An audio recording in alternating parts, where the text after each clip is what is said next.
बोलो वृंदावन धाम की जय। तो नए वीडियो में आप सभी का स्वागत है। तो अभी हम लोग श्रीमद् भागवतम पढ़ रहे हैं। तो अभी हम रोज ऐसा स्टार्ट करेंगे, थोड़ा थोड़ा पढ़ना इस ब्लॉग के माध्यम से। तो ध्यान से सुनना है, ठीक है आपको। हा उड़ता आकाश, हा उड़ता आकाश। ठीक है, जितना ज्यादा सुनेंगे उतना हमारे लिए अच्छा है। तो बेसिकली मैं हूँ अध्याय 28 पे, स्कंद 3। इसमें कपिल देव जो है वो भक्ति करने के लिए, साधना करने के लिए कुछ आदेश देते हैं। किन्हें? मुझ जैसे व्यक्ति के लिए, आपके लिए, इन जन साधारण के लिए ना। कपिल देव जी कुछ आदेश दे रहे हैं, तो हमें चाहिए कि तो बड़े ध्यान से सुनना, ठीक है। श्री भगवान ने कहा, हे माता, हे राजपुत्री, अब मैं आपको योग की विधि बताऊंगा जिसका उद्देश्य मन को केंद्रित करना है। इस विधि का अभ्यास करने से मनुष्य प्रसन्न रहकर परम सत्य की मार्ग की ओर अग्रसर होता है। ठीक है, अब बहुत ही ध्यान से सुनना।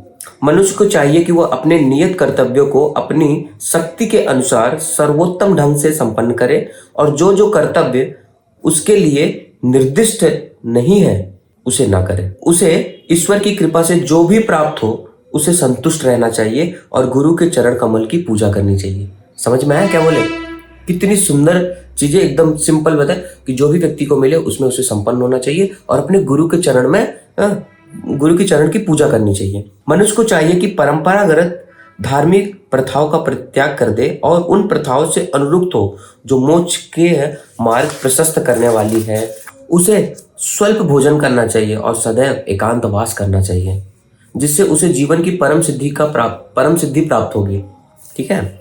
मनुष्य को चाहिए कि अहिंसा तथा सत्य का आचरण करे, चोरी से बचे और अपने निर्वाह के लिए जितना आवश्यक हो उतना ही संग्रह करे। यह विषयी जीवन से बचे, तपस्या करे, स्वच्छ रहे, वेदों का अध्ययन करे और श्री भगवान के परम स्वरूप की पूजा करे। ठीक है, यहाँ पे बहुत सुंदर लाइन लिखी है, अहिंसा। तो वास्तविक अहिंसा क्या है? एक होती है हिंसा, एक होती है अहिंसा। तो हम भगवान का प्रचार ना करें, ये भी एक बहुत बड़ी हिंसा है। ठीक है, अगर आपको भगवान के विषय में पता है और आपको लग रहा है यार कौन ही प्रीचिंग करे, छोड़ना यार, हम काहे के लिए बाहर निकले, हम काहे के लिए जाए किसी को बोलने, हम क्यों गीता भागवत बांटने जाए, तो ये भी एक बहुत बड़ी हिंसा है। क्यों? क्योंकि आपके पास वो सामर्थ्य होते हुए भी आप एक जीव को बता नहीं रहे हो। कहीं ना कहीं आप इस समाज में बैठे बैठे उपद्रव फैला रहे हो। क्यों? क्योंकि अगर आप बाहर निकलोगे तो आप 4 व्यक्ति को श्रील प्रभुपाद के पुस्तक दोगे, आप पढ़ोगे, आपके पास ज्ञान आएगा, तो आप लोग जन साधारण के लिए कुछ ना कुछ छोटा सा कंट्रीब्यूशन इस समाज में दोगे। तो जब आप छोटा सा कंट्रीब्यूशन दोगे तो भगवान भगवद गीता में क्या बोलते हैं? न मैं भक्त प्रगच्छति, तो आप हमारे भक्तों का नाश नहीं होगा। तो भगवान अगर ये बोल रहे हैं तो हमें क्या करना है? हमें भगवान का भक्त बनना है और साथ ही साथ में हमारा नाश ना हो, तो तभी भक्ति में लगे रहना है। समझ रहे हो? समझ में क्या बोल रहा हूँ? कि जब हम भक्ति में लगे रहेंगे तो हमारे उसका कल्याण होगा, अन्यथा क्या होगा हमें बहुत अच्छे से पता है। मनुष्य को मौन व्रत का पालन करना चाहिए, विभिन्न यौगिक आसनों के द्वारा अभ्यास करके स्थिरता प्राप्त करनी चाहिए, प्राणवायु का नियमन करना चाहिए, इंद्रियों के विषय से वापस लाना चाहिए और इस प्रकार मन को हृदय में एकाग्र करना चाहिए। वाह! भगवान के भीतर 6 चक्रों में से किसी एक में प्राण तथा मन को स्थित करना चाहिए और इस प्रकार अपने मन को श्री भगवान की दिव्य लीलाओं में केंद्रित करना समाधि या मन का समाधान कहलाता है।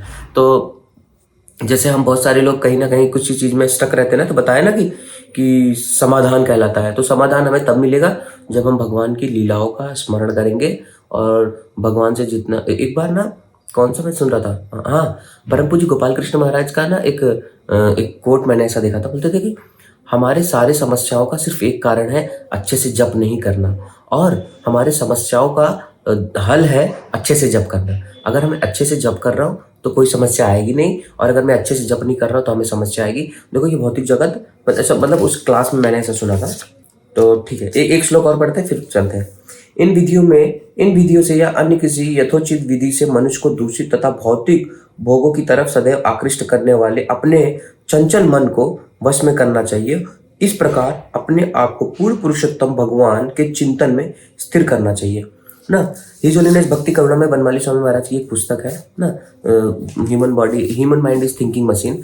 तो उसमें ना महाराज बहुत अच्छा बताते हैं कि जब तक हम कृष्ण के विषय में सोचेंगे तो हमारा लाइफ एकदम बढ़िया होगा, और हम कृष्ण के विषय में नहीं सोचेंगे तो हमारी लाइफ एकदम अच्छी होगी। और ये बहुत ही प्रैक्टिकल है, ऐसा बताने जैसा है कि सच में सिर्फ कृष्ण के स्मरण मात्र से हम देखेंगे हमको एक बल मिलता है। अगर आपने ऑब्जर्व, मैं तो ऑब्जर्व करता हूँ कि कितना भी अगर प्रॉब्लम रहे तो अगर हम कृष्ण को स्मरण करते हैं, please Krishna please please please please, तो हम देखेंगे हमारे हृदय में हमें एक बल मिलता है।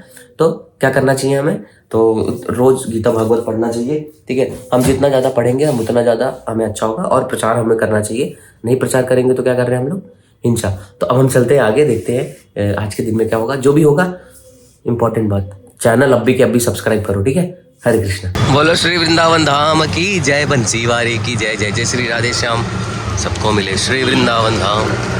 बोलो श्री वृंदावन धाम की जय। तो अभी जस्ट मैं थोड़ा फ्री हुआ तो मैंने बोला चलो चलते हैं यमुना महारानी के दर्शन करते हैं और आप लोगों को भी दर्शन कराते हैं।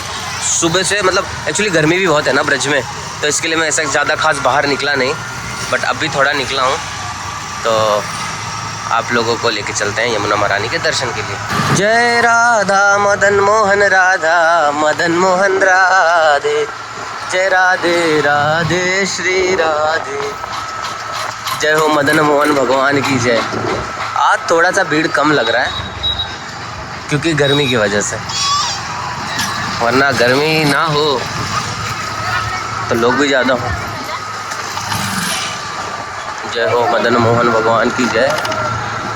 चलो यमुना जी के पास ही चल के आपको थोड़ा यमुना महारानी के दर्शन कराते हैं। बोले यमुना महारानी की जय। मौसम एकदम बढ़िया, एकदम ठंडा सा लग रहा है यमुना महारानी के पास, हाँ, और धूप बिल्कुल भी नहीं है क्योंकि समय भी ज़्यादा हो रहा है ना। कितना हो रहा है समय बज रहा है 5:43 पौने 6। जय हो यमुना महारानी। मस्त हवा चल रही है। तो बस आई नो मैं आप लोग को कहीं ऐसे मंदिर नहीं लेके जा रहा हूँ, क्योंकि अभी बैठ के मैं यहाँ पे थोड़ा जप करूँगा और फिर मैं चलूँगा श्याम सुंदर के दर्शन करने। मतलब कुछ नहीं करने से अच्छा इतना तो ठीक है ना भाई लोग।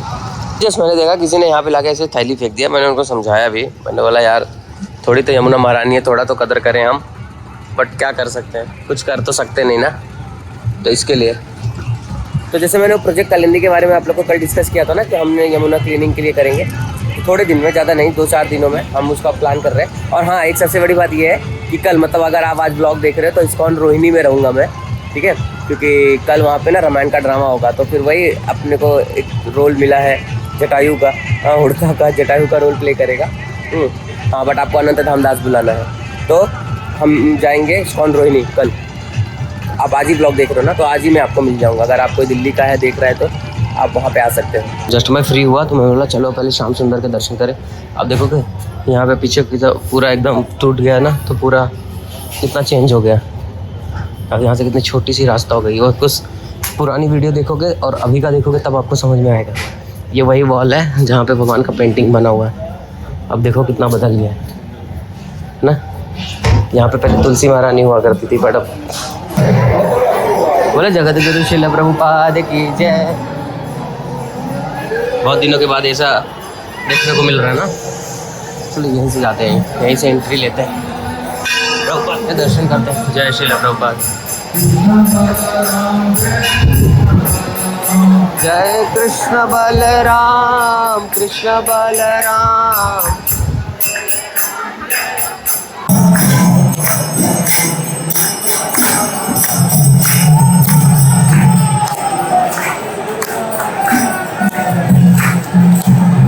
तो जस्ट अभी मैं घर पे पहुंचा हूँ, तो आज का व्लॉग यहीं पे एंड करते हैं। कल जब मैं जाऊँगा ना, मतलब आज आपके लिए कल जाऊँगा तो बहुत सारी चीज़ें, जब मैं बहुत सारी चीज़ें रिकॉर्ड करूँगा तो आप लोग को दिखाऊँगा। तो आज के लिए हरे कृष्णा, कल मिलते हैं। तब तक के लिए क्या करना है आपको, लाल वाली घंटी को दबा देना है, ठीक है। हरे कृष्णा।